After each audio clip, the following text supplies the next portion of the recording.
I'm not going to come here and give you guys a bunch of PR and tell you everything's perfectly fine. We failed in this window.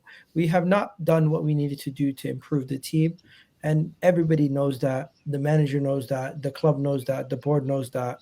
But their reasoning and rationale behind it, which is they did not want to spend in the short term to potentially risk negatively impacting the summer window. We can all agree that Ollie Watkins would have benefited us in the short term and potentially in the long term too. So I think they messed up and they got offered a really good deal. They then tried to be slick and say, let's get him for 40 million, and then Villa said fuck off, and they went and sold their next player to Saudi, and we look like idiots going back last minute trying to get him for 60 million when they've already sold the other player for more than 60 million. So it's mismanagement, lack of preparation, and poor execution from Arsenal once again in the transfer window.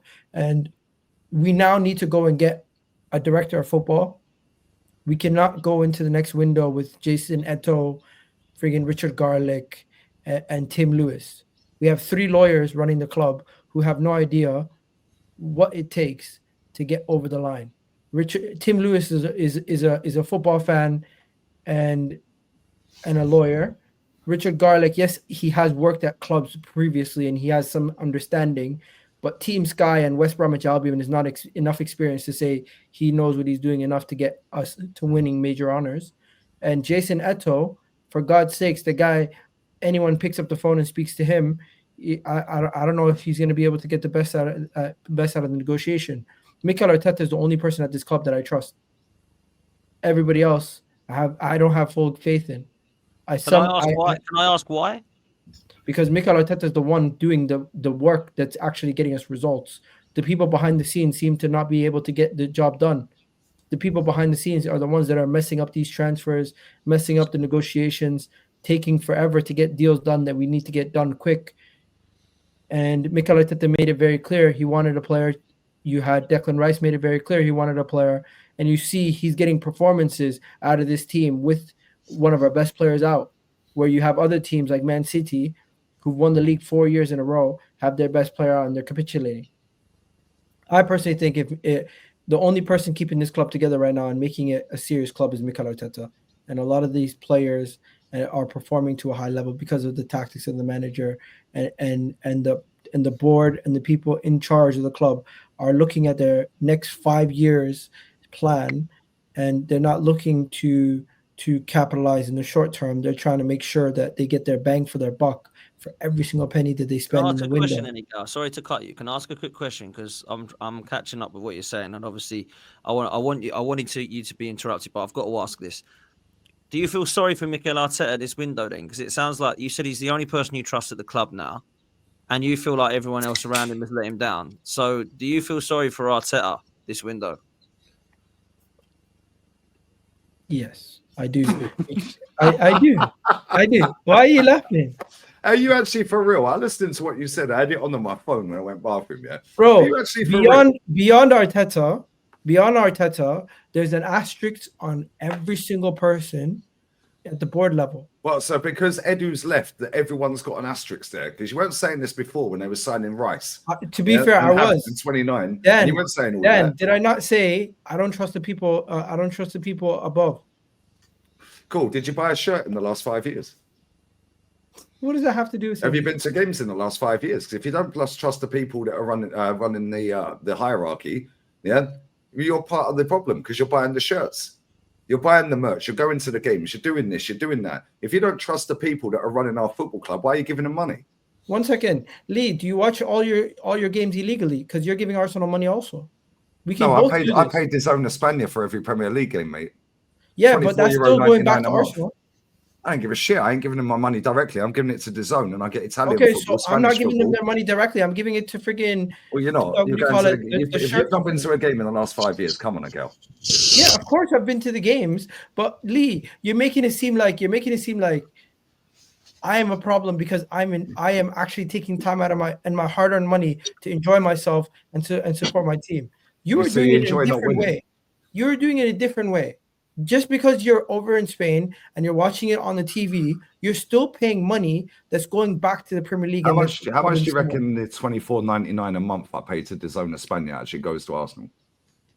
Lee, this is the straw man argument. No, I'm asking you a question because you brought it up. Lee, this is the distraction argument that you're trying to win. There's no distraction. I asked you a question, Egal. It's a simple question. I'm not trying to argue with you. I'm asking you a genuine question. The premise of your question has nothing to do with the main point. Let's get back to the main point. No, the main point was the hierarchy, and that was what I was saying. If you don't trust the hierarchy, you don't trust Tim Lewis, Richard Garlick, Ato. Nobody even knew that guy worked at our club until he'd done one. Right? At the end of the day, if you don't trust these people, then why are you funding it? That's my point. Yeah, why are you backing Mikel Arteta so much? Because these are the same people that gave him 15 million quid a year to keep his mouth shut. The same as they gave Wenger 11 million quid a year to keep his shut. He's sitting in press conference lying through his teeth. Come on, Egal. Yeah, these are the same people that you don't rate, but they gave your manager, that you do rate, the pay rise that's going to keep him here for a while. They're the same people making that decision. So that's a good decision, but the rest ain't. They're the same people that have brought him his players that he wanted. Yes, we're going to lose out on players. Every club does. Lee, this is why your point is a straw man argument, and it has nothing to do with what I'm saying. You are now arguing the point in why I, as a fan, support my club because I don't trust individuals. I can still trust individuals and criticize individuals and still show support to my club because I believe in the manager. I believe in these players. The people behind the scenes, I don't believe they have the same direction that we do as fans, or else they would have much more urgency. Now, they still have the best interest of the club long term in the sense of sustainability, in the sense of trying to continue to keep us to a certain level. But I don't think they see it as we have to win today. We have to win this season. Oh, well done. Welcome to what we've been saying for God knows how many years ago. Yeah, no, but Lee, you are arguing me as a fan investing money and spending my hard-earned money how I want. No, don't try and twist what I'm saying. Nobody's gonna dictate. The easiest way to get a change at your football club. We've seen AC Milan get an ownership change by emptying the whole entire stadium out, mate. Yeah, we've seen other clubs do this. By the way, the Oystons at Blackpool, not going to games. No, because wait. It's a straw man argument. It's not, Egal. What I'm saying is. Let's bring it back to the main point. The main point was you don't trust the hierarchy because you don't think they got the vision. The main point is I don't think the hierarchy view things the same way as we view things.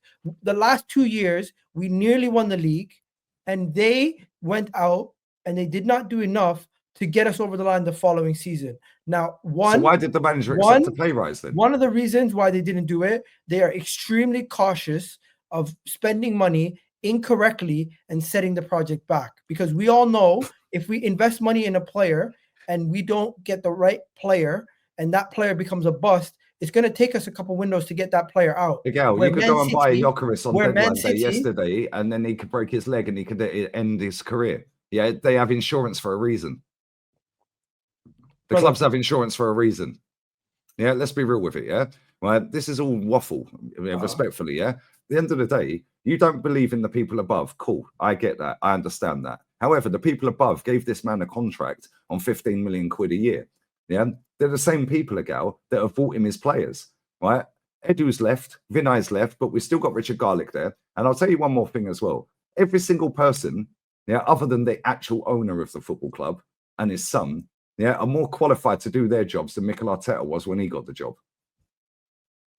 Okay, first things first.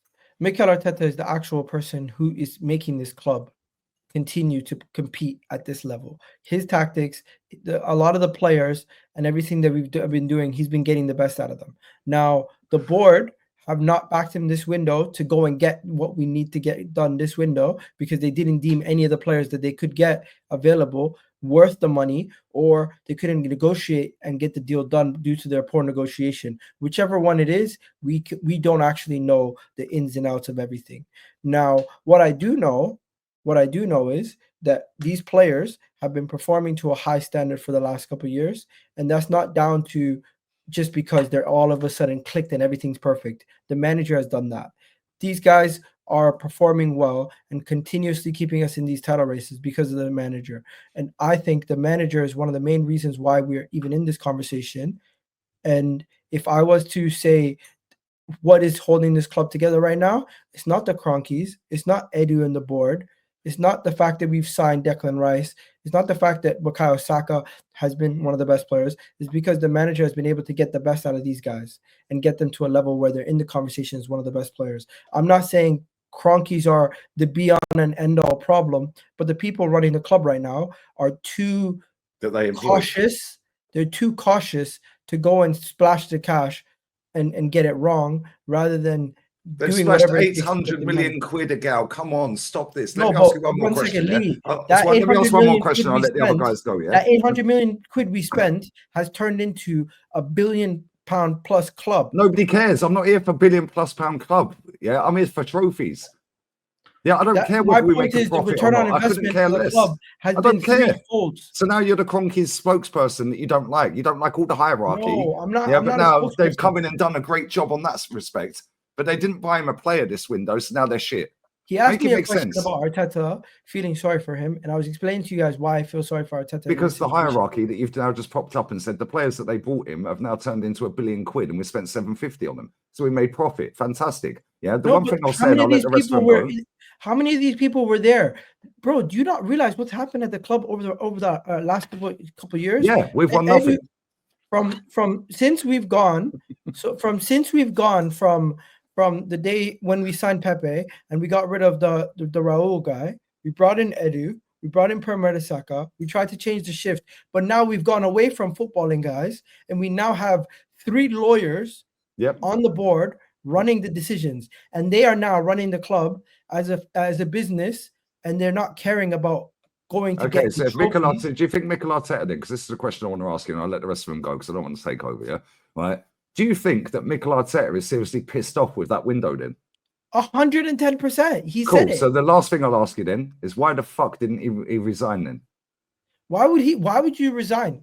Oh, there you go. So he's part of the problem as well. Thank you very much and good night. I'll shut up now.